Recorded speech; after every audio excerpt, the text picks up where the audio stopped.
ইভা পরি আকাশ মার্গ দিয়ে উড়ে উড়ে যাচ্ছিল। নিচে দূর দূরান্ত অবধি ছড়িয়ে থাকা জঙ্গল দেখা যাচ্ছিল। ইভার দৃষ্টি নিচে একটা কালো ঘোড়ার ওপর পড়ল। ও একাই খুব আরাম করে সবুজ ঘাস খাচ্ছিল। তাকে দেখার জন্যে ইভা হাওয়াতেই দাঁড়িয়ে পড়ল। ও ওকে দেখছিলই কি হঠাৎ করে দূরে একটা ঝোপের পেছন থেকে কারোর আওয়াজ শোনা গেল।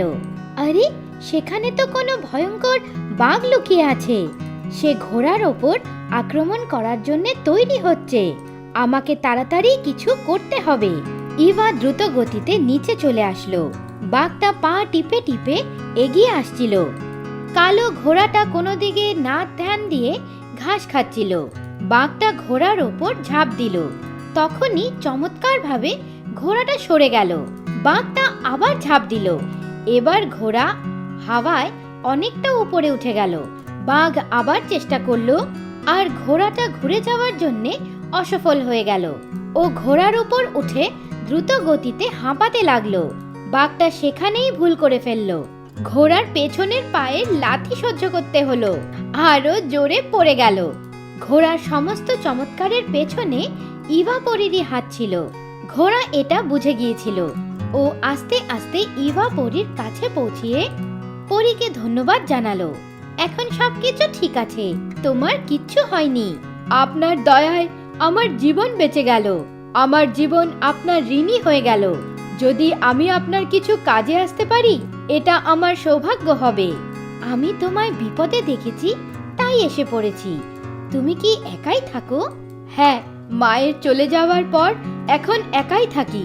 জঙ্গলে খুব বিপদ, কিন্তু তাও জীবনটা তো এখানেই কাটাতে হবে।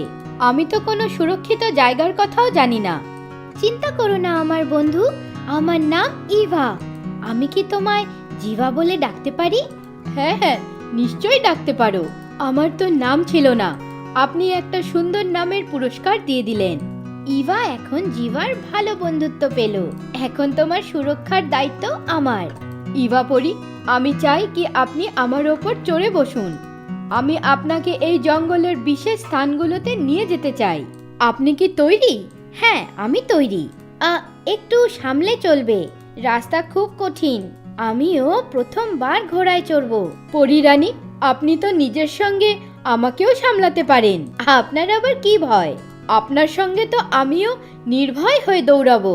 এমনই কথা যখন, তাহলে চলো, তাড়াতাড়ি দৌড়ো। জিভা ঘোড়া পরীর কথা শুনে বাতাসের সঙ্গে যেন কথা বলতে লাগলো। ওরা একটা সুন্দর বাগানের কাছে পৌঁছলো। ওরা সেখানে সুন্দর সুন্দর ফুল দেখলো আর আশেপাশের জায়গার নিরীক্ষণ করলো। পরিরানী, সামনে যে নদীটা দেখতে পাচ্ছেন না, সেখানে একটা পাহাড় আছে। ওখানে কালো গুহা আছে। শুনেছি সেটার ভেতরে অনেক ধনরত্ন রাখা আছে। সেখানে যেতে সবাই ভয় পায়। এখন যখন আপনি সঙ্গে আছেন, তাহলে ভয় কিসের? তাহলে দেরি কিসের? চলো যাওয়া যাক, কালো গুহারও দর্শন করা যাক। সামনে নদীটা পার করতে হবে, তখনই তো সেদিকে যেতে পারবো। এতে আবার কি বড় কথা? চলো নদী পার করি, তারপর গুহায় প্রবেশ করব। নদীতে অনেক জল, তুমি দ্রুত গতিতে দৌড়ো, তারপর দেখো চমৎকার। জিভা ইভা পরীকে নিয়ে দৌড়লো। হঠাৎ করে ও হাওয়ায় উড়তে লাগলো। পরী হাসছিল আর ও উড়ে যাচ্ছিল। খুব অল্প সময়তেই ও উড়তে উড়তে নদী পার করে ফেললো। কিছুক্ষণের মধ্যেই ও গুহার সামনে ছিল। দেখো জিভা, আমি গুহার ভেতরে যাচ্ছি। তুমি এখানেই বাইরে দাঁড়িয়ে আমার জন্য অপেক্ষা করো। যতক্ষণ অবধি আমি ঘুরে না আসি, এখান থেকে যেও না। আমিও আপনার সঙ্গে যেতে চাই। দেখো জিভা, রাক্ষসরা মায়াবী হয়। ভেতরে তোমার বিপদ হতে পারে। তুমি বাইরেই আমার জন্য অপেক্ষা করো। ইভা পরি ভেতরে চলে গেল। ও একটা ভয়ঙ্কর সাপ দেখতে পেল। ইভা নিজের তারা লাঠি দেখিয়ে ওকে সরিয়ে দিল। ও এগিয়ে গেল। তখনই পেছনে গুহার দরজাটা বন্ধ হয়ে গেল। ও বুঝে গেল কি এই দরজাটা রাক্ষস নিজের মায়াবী শক্তি দিয়ে বন্ধ করেছে। ও ভয় পেল না। ও এগিয়ে গেল। সামনে সোনা, রূপা, হীরা, জহরাতের খাজানা দেখা গেল। তার আশেপাশে বিষাক্ত সাপও দেখা গেল।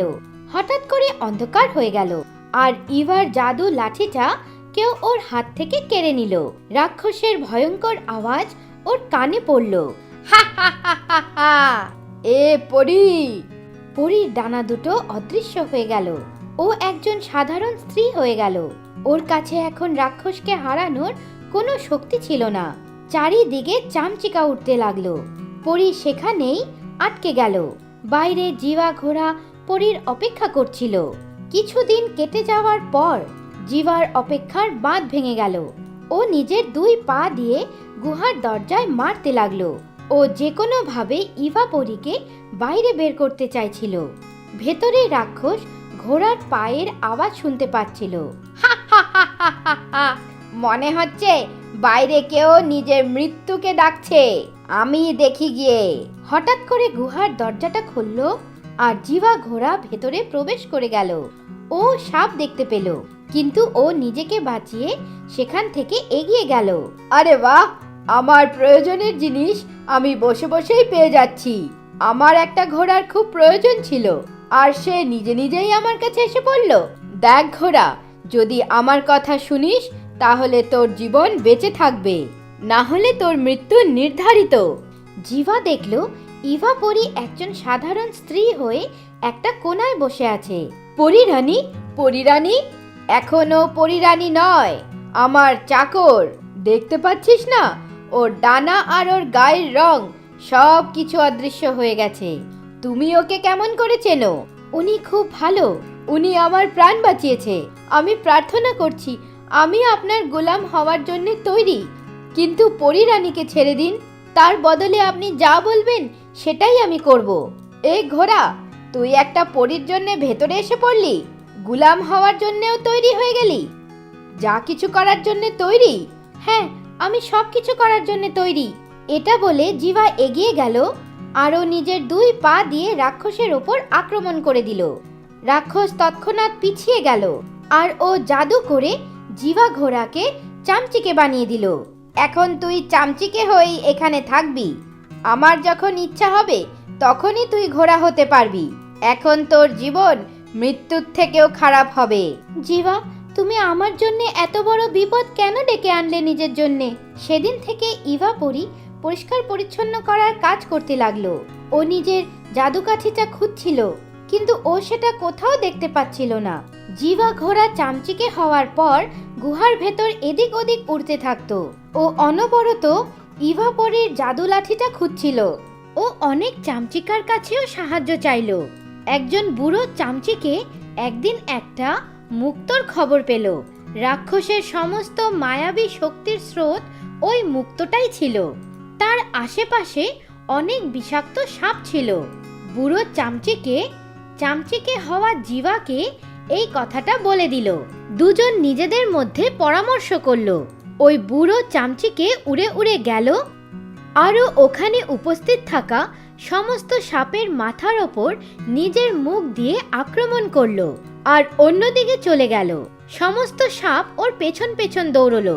তখনই সুযোগ দেখে জিভা ওই মুক্তোটা উঠিয়ে নিল। ও মুক্তোর কাছে প্রশ্ন করলো, ইভা পরীর জাদুকাঠিটা কোথায় আছে? তৃতীয় কলসির পেছনে মাটির নিচে পুঁতে রাখা আছে, তুমি আমায় সেখানে নিয়ে চলো, আমি বের করে দেব। জিভা মুক্তোটা নিয়ে তৃতীয় কলসির কাছে পৌঁছে গেল। সেখান থেকে জাদুকাঠিটা বাইরে এসে পড়ল। জিভা জাদুকাঠিটা নিয়ে পরীর কাছে পৌঁছে গেল। ইভা পরী ওই মুক্তোটা আর জাদুকাঠিটা নিজের কাছে নিয়ে নিল। চমৎকার হলো, ইভা সুন্দর পরীর রূপে পরিবর্তিত হয়ে গেল। জিভা নিজের ঘোড়ার স্বরূপে এসে পড়ল। রাক্ষস দৌড়ে সামনে এসে পড়ল ও পরীকে জাদুকাঠির সঙ্গে দেখে অবাক হয়ে গেল।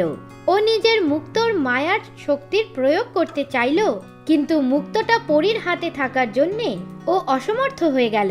আরে, এটা কি হচ্ছে? আমার শক্তি কাজ কেন করছে না? এই দুজন পরী আর ঘোড়া কেমন করে হয়ে গেল? আমার মুক্তোটা কোথায়? কোথায় আছে আমার মুক্তো?